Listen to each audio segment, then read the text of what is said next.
ఆ 10 లక్షలు నేను అరేంజ్ చేస్తానులేండి అత్తయ్య. అరేంజ్ చేస్తావులే అమ్మా, కానీ అది నాకు క్యాష్ రూపంలో వద్దు.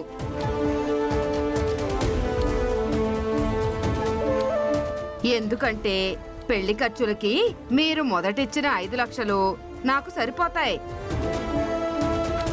మిగతా డబ్బులు మీ అమ్మాయికి బంగారం రూపంలో పెట్టివ్వండి.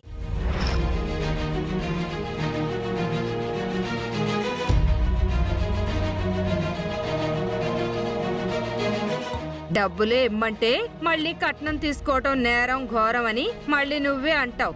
అత్తయ్య, నేనేదో అన్నానని కాదు, మీరు కట్నం వద్దంటూనే కట్నం రూపంలో బంగారం ఇవ్వమంటున్నారు.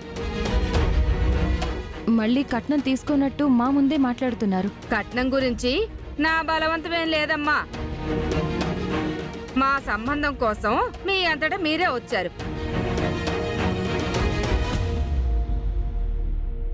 ఆ రోజు కట్నం కోసం ఇలాగే గోల చేసి చివరికి ఒప్పుకున్నారు. ఆ మాట ప్రకారమే 5 లక్షలు ఇచ్చారు. ఇప్పుడు మిగిలిన దానికి బంగారం అడుగుతున్నాను.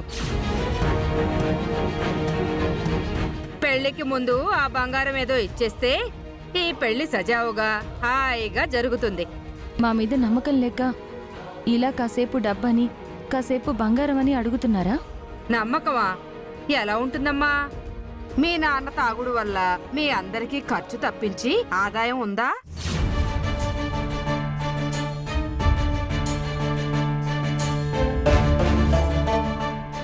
పోనీ నువ్వు రిక్షా తొక్కి తొక్కి మహా అయితే రోజులో 100-200 సంపాదిస్తావు.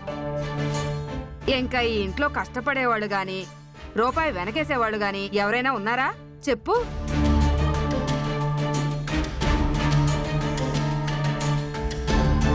ఈ 5 లక్షలు కూడా నువ్వు కింద మీద పడి ఏదో అరేంజ్ చేసుంటావు. నా అనుమానం వల్ల ఆ 10 లక్షలు ఏం చేస్తావో అనే.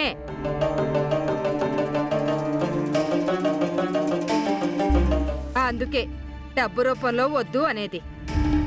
బంగారం రూపంలో ముందే ఇచ్చేస్తే ఈ పెళ్లి చేయడానికి నాకే అభ్యంతరం లేదు. మొన్న కూడా మీరు అనుమానపడ్డారు.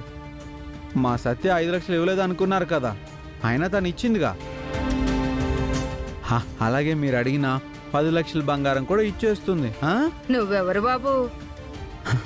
ఓ, ఊళ్ళో వాళ్ళందరూ సత్యకి నీకు ఏదో సంబంధం ఉందనుకుంటున్నారు. ఆ అబ్బాయి నువ్వేనా?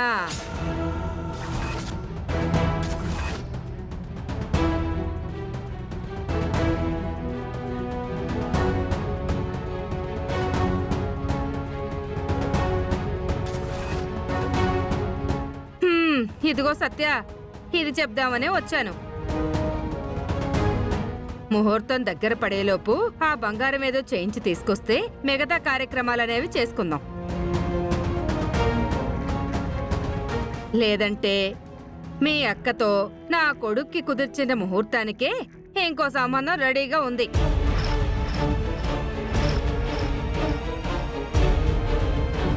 వాళ్ళకిచ్చి పెళ్లి చేసేస్తా. మీ ఇష్టం మరి.